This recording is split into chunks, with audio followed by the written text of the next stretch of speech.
Jadi untuk menghargai waktu dan tempat, saya persilakan kepada Pak Heldi, mungkin diawali dengan perkenalan yang lebih baik.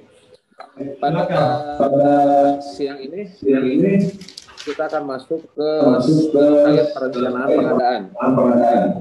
Nah, apa itu perencanaan pengadaan? Ini linknya ada di dalam ya, pasal 18 itu, dan dalam perlen juga ya, perencanaan. Pada intinya ada 6 peraturan dasar ya, selain di sisi migrasi rencana pengadaan. Jadi perencanaan itu ada pertama ya, menyusun perencanaan itu sendiri dalam artian, kemudian kita mengidentifikasi kebutuhannya, nanti kita bahas detail, kemudian kita menetapkan jasanya, jasa lainnya, termasuk klasifikasi KBLI dan PPKI-nya, kemudian cara pengadaannya, pengadaannya suatu nanti di dalamnya juga kita harus mengetahui cara penyediaannya apa, kalau mau suakelola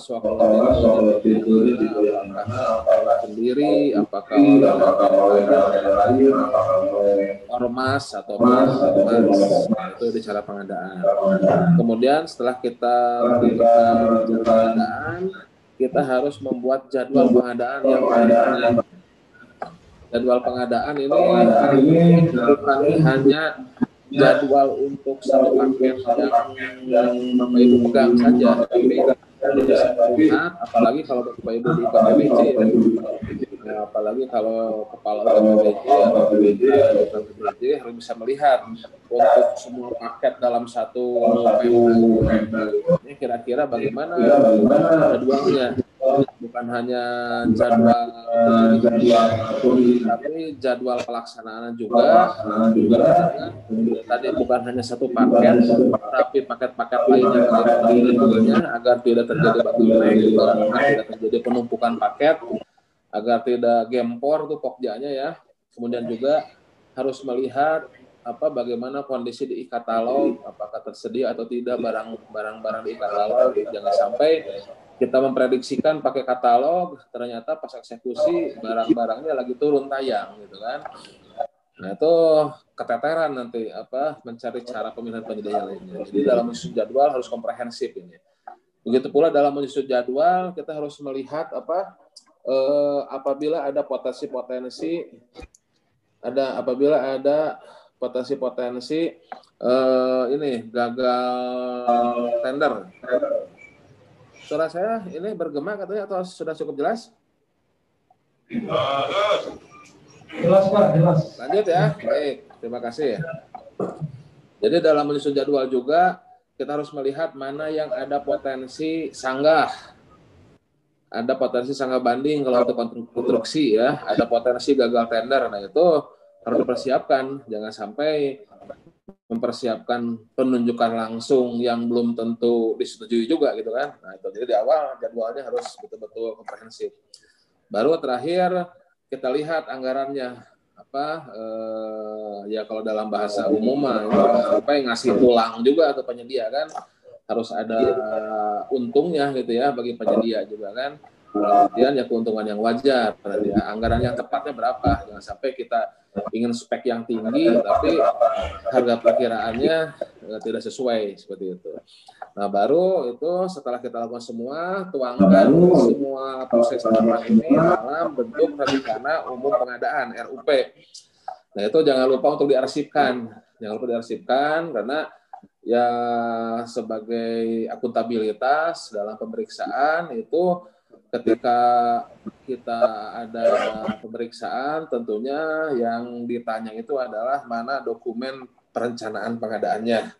Kalau tidak ada dokumen perencanaan pengadaannya, saya udah mulai baca tuh di beberapa koran itu, di beberapa media massa itu beberapa temuan tidak ada dokumen perencanaan. Nah, hati-hati itu ya. Jadi tolong, seringkali kita sudah melakukan tapi tidak diarsipkan, tidak dituangkan dalam dokumen perencanaan, itu menjadi titik lemah kita dalam akuntabilitas pengadaan. Nah, setelah kita tuangkan dalam dokumen perencanaan itu bentuknya nanti bisa ya dalam arti secara lengkap dalam berupa suatu bullet dokumen atau bisa ya dalam bentuk clipping kumpulan gitu kan, itu bentuknya sih fleksibel ya, itu bisa dilihat dalam Capman tuh dalam Capdet, dalam keputusan deputi 2 itu ada ya. Nah, baru setelah dokumen perencanaannya selesai kita tayangkan dalam aplikasi sistem rencana umum pengadaan. Itu secara global ruang lingkup yang kita bahas, mudah-mudahan tidak terlalu lama ya. Nanti sisa waktu kita tanya jawab aja. 1 jam nih ya, Pak Moderator ya. Nah, pertanyaan selanjutnya adalah kapan kita melakukan perencanaan pengadaan? Oke. Perencanaan pengadaan di daerah itu pada intinya dilakukan sebelum setelah penetapan KUA-PPS. Ya, jadi perencanaan dimulai dari kebutuhan berdasarkan renja KLPD, dalam penyusunan RKA-KL dan perangkat daerah. Nah, ini KUA-PPS selesai. Nah, ketika membuat atau menyusun RKA PD, nah disinilah kita mulai melakukan perencanaan pengadaan. Ya, ini kapan ya? Nah, selanjutnya siapa yang melakukan perencanaan? Pada umumnya yang menyusun perencanaan pengadaan itu adalah PPK ya, pejabat pembuat komitmen menyusun perencanaan pengadaan. Nah, tentunya dengan adanya Japung pengadaan ya, ini harusnya yang menjadi ujung tombak terdepan dalam membuat perencanaan pengadaan adalah Japung pengadaan ya. Jadi PPK ini bisa dibantu oleh Japung pengadaan untuk membuat perencanaan pengadaan ya, mulai dari tadi identifikasi kebutuhan ya, nanti dalam identifikasi kebutuhan itu UK-UK-nya ataupun unit kompetensinya sudah disediakan sebetulnya ya, ada UK unit kompetensi untuk menyusun kebutuhan, untuk membuat harga perkiraan, untuk menyusun spesifikasi ya. Memang nanti spesifikasi dan harga perkiraan sendiri yang menetapkan PPK, tapi tentunya dalam menyusunnya bisa dibantu oleh pejabat fungsional pengadaan. Nah, kemudian semua yang direncanakan itu ditetapkan perencanaannya oleh pengguna anggaran atau kuasanya. Ini para pihak yang menyusun dan menetapkan perencanaan pengadaan. Nah, namun secara mendasar sebetulnya peranan Japung pengadaan ini sangat diharapkan besar ini untuk memperkuat perencanaan pengadaan ya. Mudah-mudahan dengan nanti bisa lebih banyak lagi JF pengadaan itu bisa lebih memperkuat dari perencanaan pengadaan. Itu ya. Kenapa kita penting pengadaan? Nah, karena ini ada jargon, ada pepatah lah. Kalau kita gagal merencanakan, maka kita itu merencanakan untuk gagal. Tentunya tidak ada satupun dari kita, tidak ada manusia yang dalam hidupnya merencanakan kegagalan kan ya. Pasti semuanya menginginkan kesuksesan, keberhasilan, kelancaran. Nah, apabila kita menginginkan ke depan itu sukses, lancar, berhasil, tentunya kita harus bisa merencanakan dengan baik. Nah, ini dari pepatah ini ada yang bilang perencanaan itu gampang-gampang susah. Nah, ini sebetulnya saya sebagai pembuka dari gampang-gampang susah itu, ketika perencanaan itu ya kalau kita sederhanakan itu kita harus bisa mengelompokkan ketika di dalam perencanaan ya, Bapak Ibu terutama di UKPBJ harus bisa mengelompokkan mana sih yang pengadaan ataupun proses pemilihannya nanti gampang atau mudah, mana yang kira-kira nanti dalam proses pemilihan penyediaannya atau pelaksanaan pengadaannya itu susah atau strategis. Itu sebetulnya apabila kita melihat dari kacamata yang sederhana lah, yang paling sederhana ketika kita akan melakukan perencanaan, terutama dalam proses identifikasi kebutuhan. Jadi kita harus bisa mengklasifikasikan mana pekerjaan-pekerjaan yang gampang ya, mana yang mudah, mana yang rutin, mana yang resiko rendah. Nah, itu termasuk kategori yang gampang ibaratnya gitu. Nah, itu nanti bisa kita eksekusi, bisa kita otomasi melalui sistem. Sekarang kan sistem sudah banyak menyediakan ya, mulai dari e-purchasing dengan katalog elektronik, kemudian pengadaan langsung melalui SPSE, tender cepat melalui Sikap ya, kemudian juga sudah diluncurkan kemarin bela pengadaan untuk UMK sampai dengan 50 juta ya. Nah, intinya kalau yang gampang-gampang, yang kecil-kecil, yang risiko rendah, udah biarkan saja itu melalui sistem di otomasi.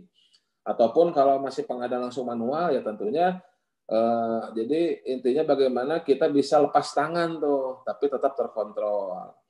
Nah, sedangkan harusnya di UKPBJ ataupun di stakeholder pengadaan harus bisa betul-betul hands on, bisa betul-betul fokus perhatian pada pekerjaan-pekerjaan yang resiko tinggi, pekerjaan-pekerjaan yang strategis, pekerjaan-pekerjaan yang nilainya besar, pekerjaan-pekerjaan yang memiliki resiko kegagalan tender ataupun gagal pengadaannya besar. Nah, bagaimana caranya agar bisa berhasil? Itu sebetulnya awal dari perencanaan itu. Kalau kita sudah bisa mengklasifikasi itu insya Allah ya sebetulnya 80% itu sudah kelihatan mudah itu. Kenapa? Karena terjadi hukum Pareto sebetulnya dalam pelaksanaan pengadaan. Dilihat dari sisi nilai anggaran dan dilihat dari jumlah paketnya secara nasional ataupun secara daerah pun sebenarnya terjadi Pareto. Pareto dalam artian 80-20 kurang lebih. Dalam artian paket-paket yang kecil itu sebetulnya jumlahnya banyak gitu. 80% jumlah paket baik secara nasional, kalau di nasional itu sekitar 1.500.000 paket itu lebih ada gitu ya. Jadi secara nasional 1.500.000 paket itu 80%-nya itu semuanya kecil-kecil ya, di bawah 200 ya, di bawah 200 juta. Jadi kebanyakan tuh pengadaan langsung, kebanyakan e-katalog. Nah, itu paket-paketnya sangat banyak sekali, 1.300.000 lebihan paket secara nasional itu nilainya kecil-kecil. Nah, sedangkan jumlah paket sisa lainnya yang 100-200 ribu itu paketnya besar-besar, ada yang tender gitu ya, yang di atas 1 triliun bahkan di bawah 10 paket gitu ya, yang di atas 100 miliar itu hanya belasan ribu paket secara nasional ya, sedangkan di atas 2,5 miliar itu sekitar 100 ribuan paket. Nah, itu sebetulnya itulah yang harus kita fokuskan tuh. Nah, yang mana yang ibaratnya hanya 100 ribuan paket itu memiliki nilai anggaran itu 80% lebih anggarannya itu. Nah, sehingga sebetulnya perhatian kita itu jangan terlalu banyak ke paket-paket yang perintilannya kecil-kecil itu. Sudah kita sediakan sistemnya, otomasinya, akuntabilitasnya. Nah, cuman gimana kita betul-betul bisa fokus ini ke paket yang sebetulnya tidak terlalu banyak, tapi gambaran awal bagaimana kita merencanakan. Ya. Nah, kemudian untuk akuntabilitas, tadi untuk pengarsipan, ya jangan lupa juga dalam Capdep 2 nomor 10 ya, Pak Inger ya, itu sudah disediakan tuh formulir-formulirnya ya, ini untuk administratifnya ya. Jadi jangan sampai kita sudah melakukan, tapi kita tidak mendokumentasikan, nah sehingga akuntabilitas pengadaan kita berkurang ya. Ini jangan lupa juga sudah disediakan tuh mulai formulir perencanaan, kemudian formulir identifikasi kebutuhan ya. Nah, silakan. Apabila butuh detail, tentunya harus ada formulir yang lebih detail lagi. Tapi kalau untuk yang rutin-rutin itu sebetulnya ya cukup pengadministrasian aja dalam formulir perencanaan pengadaan. Itu ya sebagai gambaran umum.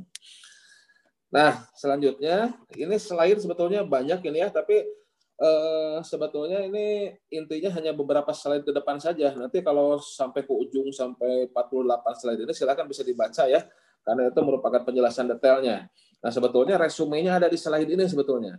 Resume dari keseluruhan slide itu ada di slide ini. Nah, saya akan banyak bicara di dalam slide ini karena halaman ke depan selanjutnya sebetulnya sudah tertuliskan di sini semuanya. Nah, ini disusun berdasarkan Perlem LKPP nomor 7 tahun 2018. Nah, dan keputusan Deputi 2 nomor 10 tahun 2019 tentang perencanaan pengadaan. Gitu ya. Nah, Jadi tadi tahapan-tahapan perencanaan pengadaan mulai dari identifikasi kebutuhan, kemudian penetapan barang jasa, cara pengadaan, jadwal pengadaan, anggaran pengadaan, dan pembuatan RUP yang ditayangkan dalam sistem informasi rencana umum pengadaan. Oke, selanjutnya kita akan coba bahas satu persatu ya. Nah, pertama identifikasi kebutuhan. Nah, ini saya nggak tahu apakah di Satker sudah melakukan dengan maksimal atau tidak ya untuk mengidentifikasi kebutuhan. Karena sebetulnya ini adalah langkah awal yang sangat penting ini untuk dilakukan dalam tahapan perencanaan. Ya, kita juga sedang melakukan penelitian dan mencari cara agar ini bisa dilakukan dengan bagus, dengan baik ini ya terkait dengan identifikasi kebutuhan di Satker. Ya. Nah, identifikasi kebutuhan ini harus memperhatikan prinsip efisiensi dan efektivitas. Dalam artian efisiensi, penghematan sumber daya, efektif, ketepatan kita memenuhi apakah memenuhi kebutuhan atau tidak dari pengadaan. Dalam artian ya contoh-contoh yang sering diintroduce adalah seperti kita akan mengadakan barang.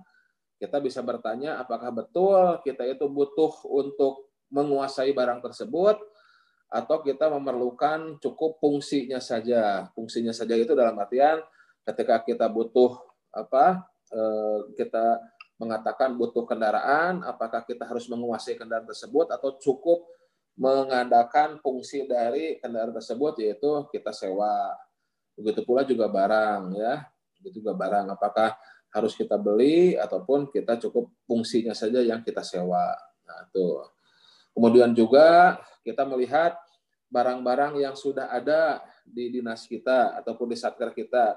Apakah harus kita adakan semuanya atau kita masih bisa memperbaiki barang-barang yang ibaratnya mungkin rusak, ringan, kita bisa perbaiki. Nah, itu kita melihat juga inventarisir barang-barang yang sudah ada. Kurang lebih seperti itu. Kemudian memperhatikan pengadaan berkelanjutan, ekonomi, dari aspek ekonomi, dari aspek sosial, dan aspek lingkungan. Dalam artian, aspek ekonomi ya memberdayakan tenaga-tenaga lokal, ya, kemudian lingkungan hidup, dan sebagainya.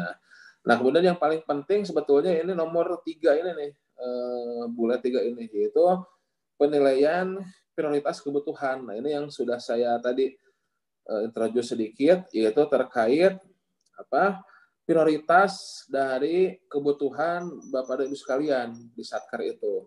Jadi kita di awal ini harus bisa memilah, bisa memilih mana yang menjadi prioritas pengadaan barang jasa di Satker Bapak sekalian. Mana yang resiko tinggi, mana yang resiko rendah bagi organisasi, mana yang nilainya tinggi, mana nilainya rendah. Nah, itu bagaimana caranya pekerjaan-pekerjaan yang strategis, yang prioritas tinggi bagi Satker Bapak Ibu itu menjadi fokus dalam perencanaan pengadaan dan pelaksanaannya. Nah, sedangkan yang non prioritas tadi yang disebutnya gampang lah, yang gampang-gampang susah tadi, yang gampang-gampang itu harus kita assign pengadaannya dengan cara-cara yang sudah disediakan sistemnya ya. Apakah melalui katalog elektronik, apakah melalui pengadaan langsung, atau bahkan Bapak Ibu bisa membuat katalog lokal ya, untuk bisa membuat katalog lokal ataupun kontrak payung ya, kontrak payung di daerah masing-masing. Agar apa tadi? Agar pengadaan-pengadaan yang kecil-kecil, yang sebetulnya harusnya mudah, itu tidak merepotkan ya. Jadi gimana caranya yang gampang itu tetap gampang ya, dan yang gampang jangan jadi susah. Nah, yang susah-susah ini gimana caranya menjadi mudah dan aman. Itu sebetulnya di awal ini. Nah, kemudian melihat barang jasa di katalog elektronik. Nah, ini tadi itu juga ya. Jadi kalau yang sudah dalam katalog elektronik ya lakukanlah dengan katalog elektronik dengan importasi. Tapi hati-hati. Kita juga harus melihat situasi kondisi di katalog elektronik. Kita harus lihat ini kontrak-kontrak barang yang ada di katalog itu habisnya kapan. Seperti dalam akhir tahun ini kan ada beberapa barang turun tayang tuh, katalog elektronik turun tayang, alat kesehatan turun tayang. Nah, ini juga sekarang kan akan muncul tayang baru tuh, kontrak baru tuh. Harus Bapak Ibu minimalnya di KBBJ harus tahu ini kontraknya habisnya kapan. Ya, oh ini ternyata kontraknya hanya setahun, meskipun jarang ya. atau 2 tahun. Nah, ketika 2 tahun itu kontrak habisnya kapan? Oh, ini sampai dengan misalkan Juli 2022. Nah, maka ketika Bapak Ibu merencanakan pengadaan untuk juri di tahun 2022, ya di bulan Juli, itu jangan sampai eksekusinya di bulan Juli, karena pasti ketika kontraknya habis turun tayang gitu. Ya, itu contohnya. Kemudian konsolidasi. Nah, tadi itu kalau banyak yang kecil-kecil, kenapa tidak dikonsolidasikan? Kita buat kontrak payung dan sebagainya. Dan kemudian juga tadi sudah dikatakan, lihat juga tolong barang jasa yang sudah tersedia, dimiliki, dikuasai. Apabila itu masih bisa diperbaiki, masih bisa digunakan, kenapa harus beli banyak gitu kan? Lihat dulu nih apa yang bisa kita efisienkan ataupun kita optimalkan penggunaannya. Nah, itu identifikasi kebutuhan. Nah, sebagai tools untuk identifikasi kebutuhan, kita bisa menggunakan supply positioning model seperti ini. Bisa menggunakan supply positioning model. Kalau ada yang memerlukan slide khusus terkait supply positioning model, silakan bisa WA ke saya. Nanti saya kirimkan teori ini. Atau yang paling mudah sebetulnya tinggal dilihat di Renstra-nya saja. Ya, di Renstra itu yang menjadi prioritas pekerjaan di daerah Bapak Ibu apa? Nah, itu tentunya yang menjadi proyek prioritas ataupun menjadi kegiatan prioritas di dalam Renstra, itu tentunya yang ibaratnya menjadi kritikal, menjadi pengadaan yang berdampak besar ataupun resiko besar terhadap organisasi. Plus dilihat nilainya. Nah, dari situ. Ya, jadi ini ada 2 sumbu ya, sumbu resiko terhadap organisasi dan sumbu dari nilainya. Nah, kalau yang nilainya besar, strategis, nanti kritikal. Nah, inilah yang harus kita fokus nih. Yang gambar burung lagi bawa bom. Nah, ini karena ya ini rentan terhadap kegagalan, rentan terhadap dampaknya terhadap organisasi. Nah, sedangkan yang rutin ini, yang ibaratnya risiko rendah, uangnya juga rendah, nah ini kalau bisa dikekanankan tuh, di leverage tuh, dengan kontrak payung, dengan konsolidasi gitu kan, agar apa? Agar tadi jangan sedikit-sedikit pengadaan, pengadaan kok sedikit-sedikit, nah ini kita konsolidasikan, kita pakai sistem, nah sehingga yang di bawah ini si burungnya bisa santai, tidak banyak intervensi terhadap pengadaan yang kecil-kecil, yang mana sebetulnya paketnya banyak tuh, ya. Nah, kalau kita tidak berhasil membuat strategi untuk yang kecil-kecil, maka kita akan disibukkan oleh yang kecil-kecil. Nah, padahal yang paling penting itu yang kritikal, yang strategis. Itu kurang lebih ya gambar seperti itu. Nanti kalau Bapak Ibu perlu materi lebih detail, silahkan bisa kontak saya. Nanti saya kirimkan contoh-contoh untuk bagaimana melakukan analisa-analisa dalam hal prioritas kebutuhan. Oke. Nah, selanjutnya kalau sudah kita tahu prioritas kebutuhan, nah kita kan sudah ada gambaran strategi ke depan nih. Gambaran strategi, oke ini harus kita kontrol nih, sehingga nanti di dalam membuat dokumen perencanaan pun akan ada pemisahan, mana yang betul-betul strategis, mana yang penting kita siapkan dokumennya betul-betul maksimal ya, dan mana yang ibaratnya tadi hanya cukup dengan formulir identifikasi kebutuhan saja. Nah, sedangkan kalau butuh detail, formulirnya lebih detail lagi seperti itu. Nah, selanjutnya setelah kita tahu prioritas kebutuhan kita, nah langkah kedua adalah penetapan barang jasa. Nah, kalau dilihat dari judulnya sih seolah-olah hanya menetapkan, oh oke ini barang, oke ini jasa lainnya, oke ini konstruksi, ini konsultan ya. Nah, sebetulnya bukan hanya itu. Sebetulnya kita harus juga melakukan analisa pasar ibaratnya di sini. Dalam artian barang-barang ini di pasar itu ada nggak nih ya dengan kebutuhan ini. Ini banyak nggak nih suplainya nih yang bisa menyediakan siapa nih. Nah, ini bisa dilihat dari KBKI dan KBLI nih. Ini ibaratnya mah dalam SIUP kan suka ada nih. Ini penyedia apa nih klasifikasinya nih, gitu kan? Nah, ini apakah jarang, apakah banyak, di mana adanya? Ini yang bermain itu di level apa nih? Apakah pabrikan bisa langsung menjual, distributor, retailer, toko-toko, atau bahkan calo gitu kan? Nah, tapi kalau memang bukan calo yang menjualnya, jangan sampai kita melakukan pengadaan, target pasar kita jangan ke calo ya. Nah, kecuali kalau memang yang melakukannya calo seperti saham ya. Saham itu mungkin calo yang berperan karena memang itu calo resmi ya. Tapi kalau untuk barang-barang umum, nah tentunya kita harus tahu di level mana kita akan mengadakan barang tersebut. Apakah di level produsen, apakah di level distributor, apakah di level retail, atau di level toko eceran. Nah, itu kita harus bisa menentukan juga nih, dilihat dari segmentasi pasarnya, dilihat dari kebijakan pasarnya. Ya, kalau kita mau meningkatkan UMK, berarti di level yang eceran, yang terbawah di toko-toko gitu kan. Ya, kalau mau yang lebih ke atas lagi, kalau di katalog sebetulnya itu kita mencari level yang terdekat dengan produksi ya. Jadi ada level produsen kalau di katalog. Nah, ini adalah penetapan barang jasanya. Yang paling penting di sini adalah kita melihat demand dan supply. Jangan sampai kita menetapkan barang jasanya ini, speknya seperti ini, tapi barangnya ternyata jarang di pasar. Ternyata penyediaannya susah, gitu kan. Nah, kita harus bisa mencari barang atau jasa yang bisa memenuhi kebutuhan, tapi suplainya memang ada, penyediaan juga memang ada, gitu kan? Nah, seperti itu. Ya, nah, ini di tahapan kedua yaitu penetapan barang jasa. Nah, selanjutnya setelah kita tahu bagaimana kondisi barangnya, kita tahu bagaimana kondisi penyedianya, nah barulah kita bisa menentukan cara pengadaannya. Dalam artian, kalau barang jasa ini di survei pasar di pasar nggak ada, ya berarti swakalola kita melakukannya, betul nggak? Ya kan? Karena memang belum ada penyedianya. Ada penyedianya jarang dan mungkin sulit kita melakukan pemilihan penyedia, ya swakalola juga. Kalau di lapangan ini kondisinya tidak memungkinkan untuk penyedia, misalkan di daerah rawan konflik, di daerah yang berbahaya, itu swakalola berarti. Nah, jadi langkah berikutnya ya itu ditentukan dari langkah pertama dan kedua ini, ya. Kita mau swakalola atau mau penyedia nih, gitu kan?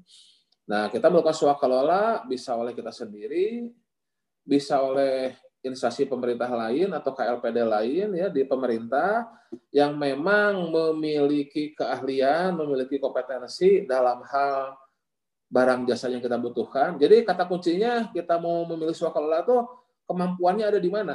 Kalau kita mampu, kemampuan ada di kita, berarti kita sendiri. Kalau kemampuannya ada di instansi lain, misalkan kita butuh pelatihan pengadaan. Oh, siapa nih ahli pengadaan instansi pemerintah yang lain? Oh, LKPP. Berarti kita bisa swakalola dengan LKPP. Kita perlu peta. Oh, siapa nih pemerintah yang menyediakan peta? Oh, ada BIG. Oh, ada BPN kalau butuh persil tanah. Oh, ada LAPAN kalau kita butuh citra satelit. Nah, cari instansi pemerintah yang memang bisa memenuhi kebutuhan kita. Itu swakalola tipe yang kedua. Atau mungkin bisa disediakan ormas. Nah, kalau memang ormasnya kompeten, ormasnya punya keahlian untuk memenuhi kebutuhan kita, misalkan kita butuh kajian ormas nih yang bisa mengkaji ekonomi. Ada nih ternyata ormas yang bisa mengkaji lingkungan hidup seperti wali atau apa gitu.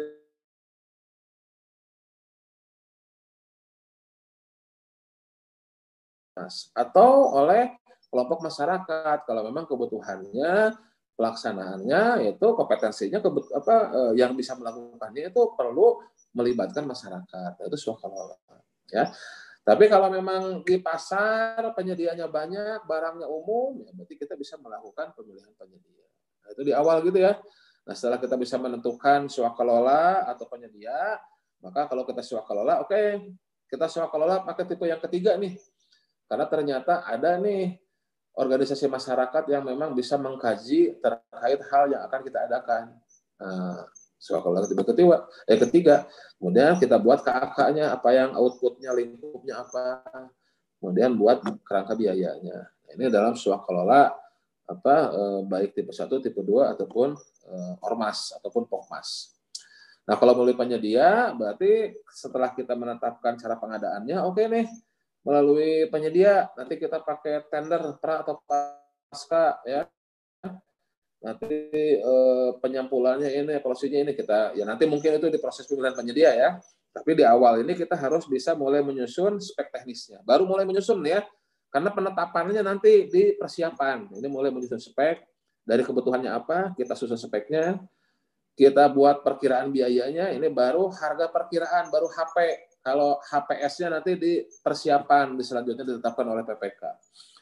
Kemudian pemaketan. Nah, pemaketan ini mau dibuat berapa paket ya sesuai dengan ketentuan pasal 20 tuh. Jadi dalam artian sesuaikan, jangan sampai menyatukan tapi mengeliminir ataupun menginikan usaha kecil ya, jangan sampai usaha kecil tersingkirkan kalaupun mau menyatukan.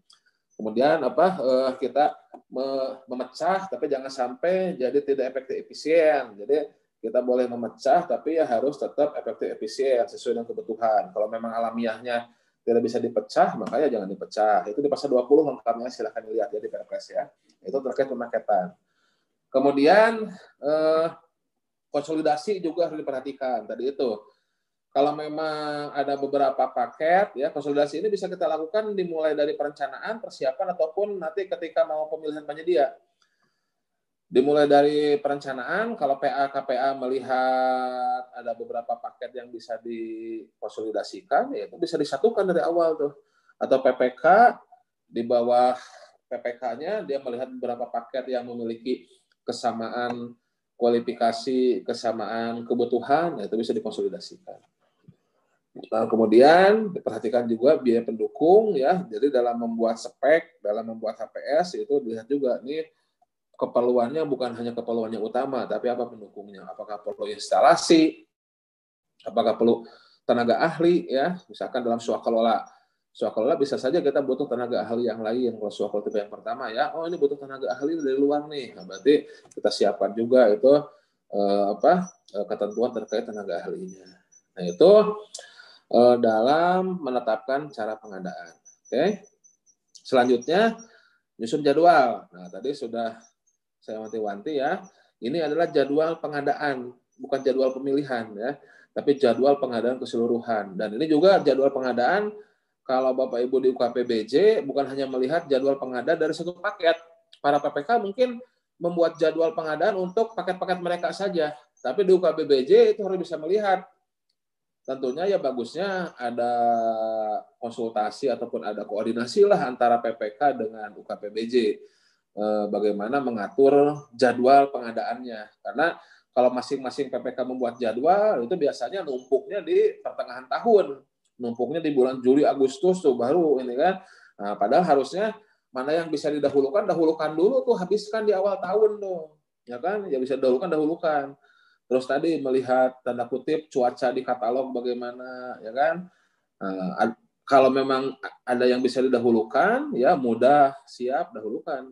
Agar apa? Agar nanti di loading pertengahan ke akhir tahun tidak menjadi bottleneck, tidak menjadi kemacetan di sana, gitu kan? Sehingga apa? Sehingga Pokja pemilihan yang memang memproses pemilihan penyedia itu ibaratnya kerjanya bisa bukan hanya di pertengahan sampai akhir tahun tuh, tapi dari awal tahun tuh sudah mulai ya nyicil ya, sudah mulai nyicil itu untuk menyelesaikan proses pemilihan.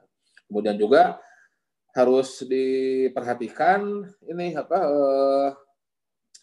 risiko, peluang terjadinya keterlambatan mana, terutama pekerjaan yang strategis beresiko tinggi tuh. Jangan sampai sudah waktu pelaksanaannya dikurangi, pas pelaksanaan juga mepet ke akhir tahun. Nanti akhirnya saling tuding tuh ketika terjadi keterlambatan. Penyedia menuding, oh ini pekerjaannya sebetulnya harusnya tidak 3 bulan nih, harusnya 5 bulan, tapi ini dipotong, bla bla bla segala macam. Nah, nanti bisa saling tuding tuh. Nah, jadi harus direncanakan dari awal nih. Ini sebetulnya pasnya berapa bulan ini. Kemudian pelaksanaan, ya ini karena pekerjaan strategis harus kita sparekan nih mungkin kalau terjadi musim hujan atau ada, ya siapa tahu ada hal-hal yang tidak kita perkirakan. Nah, jangan sampai pekerjaan-pekerjaan yang strategis itu dipepetkan pelaksanaannya ke ujung akhir tahun anggaran. Dan harus kita sediakan juga cadangan-cadangannya gitu kan, yang namanya juga strategis ya. Ini harus kita punya spare-nya. Spare apabila ada keterlambatan, spare apabila ada gagal tender ya dan sebagainya. Nah, ini buat jadwalnya. Ya, sehingga kelihatan mana yang prioritas, mana yang tidak prioritas, tapi semuanya tetap bisa terkendali gitu ya. Gitu. Kemudian setelah kita membuat jadwal, barulah ke anggaran pengadaan. Nah, ini membuat anggaran yang diperhatikan adalah jangan sampai kita hanya fokus di biaya pengadaannya saja, di biaya barang jasanya saja. Nah, ini tolong diperhatikan biaya pendukung, karena bisa saja PPK itu bukan ahli pengadaan. PPK itu bisa saja bukan ahli teknis terkait barang jasa yang akan diadakan. PPK bisa saja ahli pengadaan ya, walaupun mungkin baru sertifikat dasar, tapi sekarang kan didorong untuk sertifikat kompetensi juga ya. Nah, tapi ketika di suatu satker, kadang-kala kan PPK itu bukan yang menguasai teknis dari pekerjaannya. Nah, itu mungkin perlu tenaga ahli, perlu tim teknis, perlu tim pendukung. Nah, itu harus disiapkan biaya pendukungnya. Terus juga diperlukan biaya-biaya untuk survei ke lapangan, survei pasar, dan sebagainya. Itu siapkan biaya pendukungnya. Gitu ya. Nah, terakhir, barulah kita tuangkan semua hasil perencanaan itu ke dalam dokumen rencana umum pengadaan. Ya. Dokumen perencanaan lah singkatnya itu ya. Mulai dari formulir identifikasi kebutuhan, formulir perencanaannya, dokumen-dokumen pendukung lainnya untuk pekerjaan-pekerjaan yang perlu detail tadi kan. Nah, ini bisa dibuat surat penetapan, dibuat dokumen perencanaan yang mana nanti untuk data-data yang dibutuhkan di dalam SPSE, nah itu harus dituangkan dalam sirup untuk memperoleh ID sirupnya. Nah, ini adalah gambaran perencanaan pengadaan. Tuh. Selanjutnya, ini udah ya yang supply positioning model ya. Nah, ini sudah. Jadi intinya ini adalah salah satu tools ya. Nah, Bapak Ibu kalau mau mempelajari hal ini silahkan bisa mintakan filenya, nanti saya kirimkan. Atau tadi saya ulangi kembali, yang paling mudah sebetulnya sesuaikan saja dengan renstra-nya. Renstra dari Bapak Ibu sekalian. Nah, itu kita bisa memilah dan memilih mana yang memang menjadi pengadaan yang strategis, menjadi high risk, menjadi risiko tinggi, dan mana yang termasuk dalam kegiatan yang rutin. Rutin ini dalam artian bukan hanya rutin berulang ya, tapi resikonya rendah, kemudian nilainya juga tidak terlalu besar. Nah, nanti bisa dibuat strateginya. Gitu. Oke. Nah, dengan membuat strategi pengadaan ini, nanti kita bisa mengetahui betul-betul apa yang akan kita beli, ya gitu. Kemudian bisa membuat prioritas, nah, sehingga bisa membuat spesifikasi atau KAK atau HPS dan draft kontraknya sesuai dengan kebutuhan. Dan juga kita bisa melihat pasar ya, penyedianya bagaimana. Kita bisa tahu siapa saja penyedia yang bisa memenuhinya. Dan kita bisa membuat persyaratan di dalam dokumen kualifikasi dan dokumen pemilihan yang memang sesuai dengan proses bisnis dan aturan yang berlaku di lapangan. Jangan sampai ya karena kita tidak mengerti, kita tidak tahu, copy paste aja dari dokumen yang lama, akhirnya gagal tender. Nah, diulang lagi tendernya, baru dievaluasi. Oh, harusnya begini persyaratannya, tapi kan lumayan tuh sudah gagal satu kali. Evaluasi lagi, ternyata masih ada kekurangan lagi. Nah, jangan sampai membuang-buang waktu ketika pas proses pelaksanaan ya. Di awal perencanaan inilah harus kita maksimalkan. Itu ya. Nah, apalagi kalau kita kan sudah punya 5 metode pemilihan tuh ya. Sudah punya e-purchasing, nah, lihat di katalog ya. Kemudian sudah punya penunjukan langsung kalau memang sesuai dengan pasal 38 angka 5 berapa tuh ya? Kebutuhan khusus, kondisi khusus ya, rahasia, hak paten ya, satu kuasa konstruksi dan sebagainya bisa penunjukan langsung. Atau pengadaan langsung untuk nilai sampai dengan 200 ya. Nah, kemudian juga maksimalkan juga sikap ya. Maksimalkan juga sikap itu dengan tender cepat ya. Itu untuk barang-barang yang umum ya. Itu. Nah, baru terakhir menggunakan tender nih. Tender itu ya bagusnya untuk yang susah-susah aja nih ya. Nah, tapi harus betul-betul dipersiapkan nih kalau kita mau melakukan tender. Jangan sampai terjadi kegagalan tender. Nah, itu gambaran secara umum ya terkait perencanaan pengadaan ya.